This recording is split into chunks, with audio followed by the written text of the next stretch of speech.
They say the best professors are the ones who are truly passionate about their subject, the ones who live and breathe their work. But what if I told you I once had a professor who had been living and breathing for over 400 years? My name is Priya Sharma, and I'm a graduate student at Thornfield University, or at least I was. After what happened in Professor Lucian Drakos' midnight seminar last month, I'm not sure I'll ever set foot in an academic building again. This is my testimony, my warning. And if you're enrolled in any class taught by a Professor Drakos, especially one that meets after sunset, drop it immediately. Your life depends on it. Thornfield University is one of those old institutions, founded in 1823, with ivy-covered buildings and a reputation for academic excellence. I came here for their prestigious history PhD program, specializing in medieval European studies. When I heard that Professor Lucian Drakos would be teaching a special seminar on immortality myths and historical reality, I jumped at the chance to enroll. Professor Drakos was a legend. He'd published 17 books, spoke 12 languages fluently, and had primary source materials that other historians could only dream of accessing. Getting into his seminar was nearly impossible. He only accepted 5 students each semester. The first strange thing was the class schedule. The seminar met every Wednesday at 11 p.m. in the oldest building on campus, Blackthorn Hall, built in 1825. When I asked the department secretary why such an odd time, she just shrugged and said, "Professor Drakos has a rare skin condition, extreme photosensitivity.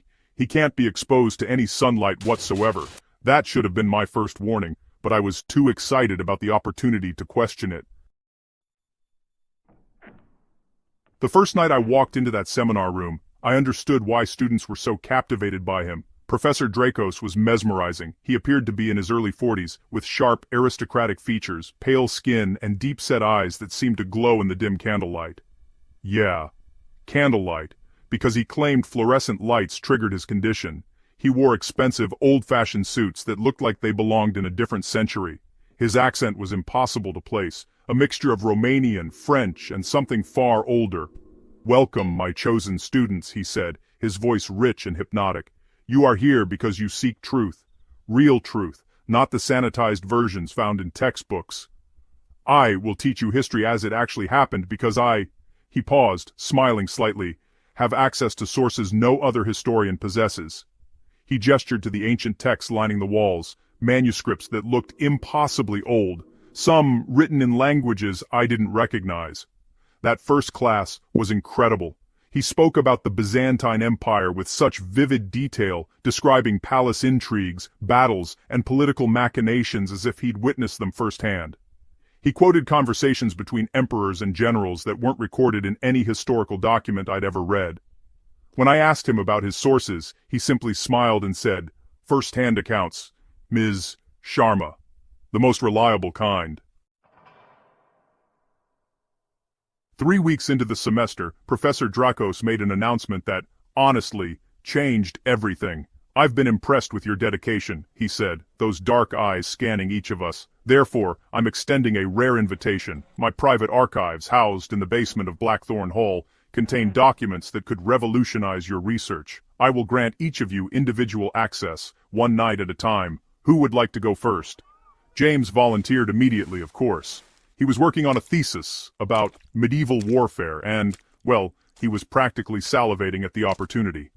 "Tomorrow night, then," Professor Drakos said. "Midnight. Come alone. The archives are temperamental. Too many people disturb the delicate, environment." The way he said delicate environment made my skin crawl, but James was absolutely thrilled. The next morning, James didn't show up for his other classes. By evening, campus security found his car still in the parking lot, his phone and wallet inside, but no sign of James himself. The university sent out a campus-wide alert, and police searched Blackthorn Hall from top to bottom. They found nothing. No basement archives. No sign of forced entry. No blood. No struggle. Nothing. James had simply vanished. Professor Drakos expressed deep concern during our next seminar. "Such a tragedy," he said, shaking his head. "Young James was so promising, but we must continue. Education cannot stop for individual misfortunes." Then he looked at Elena. "Ms. Volkov, would you like to access the archives next? I believe I have some documents about Russian imperial history that would fascinate you." I wanted to scream at Elena not to go, but what could I say? That I thought our professor was somehow responsible. Based on what evidence? A feeling. Elena nodded eagerly, her eyes bright with academic ambition. I caught her arm after class. Elena, maybe you should wait, until they find James. She pulled away from me. You're just jealous, Priya. You want the archives for yourself. I'm going. Elena disappeared that night too. Same pattern. Car in the parking lot, belongings intact, but no Elena. The police were now treating Blackthorn Hall as a crime scene. They interviewed Professor Dracos extensively, but he had airtight alibis. Security cameras showed him leaving the building at 2 in the morning both nights, hours before the students were reported missing. The cameras showed the students entering the building, but never showed them in any basement or archive room. It was as if they'd walked into Blackthorn Hall and just, well, vanished into thin air. Marcus, Wei, and I were terrified, but also, honestly, just confused. Professor Dracos seemed genuinely disturbed by the disappearances. He canceled classes for a week out of respect. He cooperated fully with police. There was no evidence linking him to anything. But I couldn't shake the feeling that he was connected somehow. I started researching Professor Dracos himself. That's when things got really disturbing. His employment records at Thornfield only went back 10 years, but I found references to a Professor L. Dracos teaching at a German university in 1982, and another Professor Lucien Dracos at a French institution in 1947, and a Professor Dracos at an English college in 1889. Different institutions, different countries, but always the same subjects: history, medieval studies, European culture, and always there were unsolved disappearances of students. I found newspaper articles, old and yellowed, describing mysterious vanishings. A student in Berlin, 1985, 2 students in Paris, 1950, 5 students in London, 1892. The pattern was unmistakable. Every 10 to 20 years, Professor Dracos would appear at a new university, teach for a few years, students would disappear, and then he would vanish, only to resurface somewhere else under the same name. I showed my research to Marcus and Wei. Marcus, with his vampire obsession, immediately jumped to the obvious conclusion. He's a vampire. It's the only explanation that fits.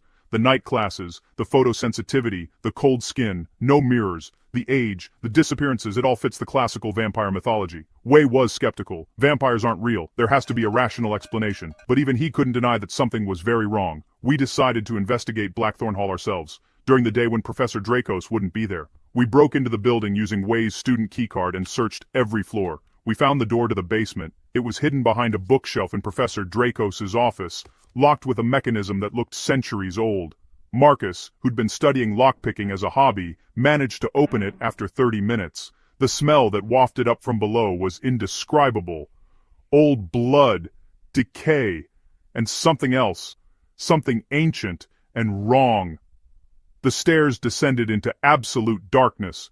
We used our phone flashlights and climbed down, each step creaking ominously. The basement wasn't an archive. It was a crypt. Stone walls covered in strange symbols, iron chains bolted to the walls, and in the center of the room, 5 stone coffins arranged in a circle. 4 were closed. 1 was open and empty, presumably Professor Dracos' resting place. "We need to open these," Marcus said, his voice shaking. "If James and Elena if they've been turned, we need to know." Wei and I helped him pry open the first coffin. Inside was James, but not the James we knew. His skin was deathly pale, his eyes closed, his body perfectly preserved. But when Wei checked for a pulse, there was none. James was dead, but somehow not decaying. We opened the second coffin. Elena lay inside, the same deathly pallor, the same eerie preservation. Then we opened the third, and found a young woman we didn't recognize, wearing clothes from the 1980s. The fourth coffin held another stranger, dressed in Victorian-era clothing, all dead, but preserved, all bearing twin puncture wounds on their necks. "He's keeping them," I whispered, "like a collection. He drains them and stores them here." Marcus pulled out his phone. "We need to call the police right now," but before he could dial, we heard footsteps on the stairs, slow, measured footsteps, and then Professor Dracos' voice, smooth and cold. I'm very disappointed in you three. He descended the stairs, no longer bothering to hide what he was. His eyes glowed red in the darkness, his canine teeth had elongated into fangs, and his fingernails had grown into sharp claws. You couldn't leave well enough alone, could you? You couldn't just accept the privilege I was offering you, immortality through knowledge, preservation through my teachings. You're a monster, Wei said, backing away. Professor Drakos laughed, a sound like shattering glass. A monster? I am a custodian of history. I have witnessed the fall of empires, the rise of nations, the birth and death of entire civilizations. The students you see in those coffins?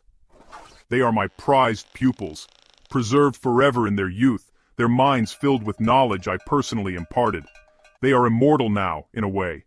They're dead, Marcus shouted. You murdered them! Professor Drakos moved faster than any human could, suddenly standing directly in front of Marcus. No, I elevated them. I gave them purpose beyond their mundane existences, and now, I will offer you the same gift. He grabbed Marcus by the throat and lifted him off the ground. Marcus struggled, gasping for air, his feet kicking uselessly. I grabbed one of the iron chains from the wall and swung it at Professor Drakos. It struck him across the face, and he dropped Marcus, turning his fury on me. You dare strike me? I am Lucian Drakos, scholar of the Byzantine court, advisor to Catherine the Great, witness to the French Revolution. He lunged at me, but Wei threw himself between us, clutching something in his hand, a silver cross he wore around his neck, a gift from his grandmother. Professor Drakos recoiled, hissing like a serpent. Silver, of course, always silver. But the cross only slowed him down. He grabbed Wei's wrist and twisted it viciously, breaking bones. Wei screamed and dropped the cross. Professor Drakos kicked it away into the shadows. Marcus was back on his feet, and he'd found something in the corner of the crypt. A wooden stake, old and weathered, probably used for some previous purpose. The heart, Marcus yelled. We have to stake him through the heart. It sounded absurd, like we were acting out some bad movie. But what choice did we have? Professor Drakos laughed again. Do you children really think you can kill me? I have survived for 427 years. I have outlived crusades, plagues, and world wars. What makes you think 3 graduate students can end me? But there was something in his voice, not quite fear, but caution. He was taking us seriously now. I remembered something from Marcus's vampire research. The sun. We need to get him into sunlight. It was 6 a.m. now. Dawn was breaking. We were running out of time before he'd be at his full strength. I ran for the stairs, Marcus and Wei following. Professor Drakos moved to block us, but Marcus threw the stake like a javelin. It missed the heart, but pierced Professor Drakos' shoulder, and he howled in pain. We burst out of the basement and ran through Blackthorn Hall, Professor Drakos right behind us, pulling the stake from his shoulder and tossing it aside. We could hear him getting closer, his inhuman speed far exceeding ours. We reached the main entrance, the one with the large stained glass windows, facing east. Dawnlight was just beginning to filter through the colored glass. Marcus and I grabbed one of the heavy oak benches and swung it at the windows. The glass shattered, and brilliant morning sunlight flooded into the hall.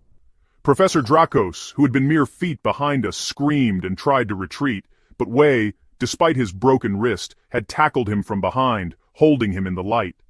Professor Drakos' skin began to smoke, then blister, then burn. He thrashed violently, throwing Wei across the room, but it was too late. The sunlight was destroying him. His flesh blackened and cracked, falling away like ash. His screams became weaker, more desperate. No, not like this.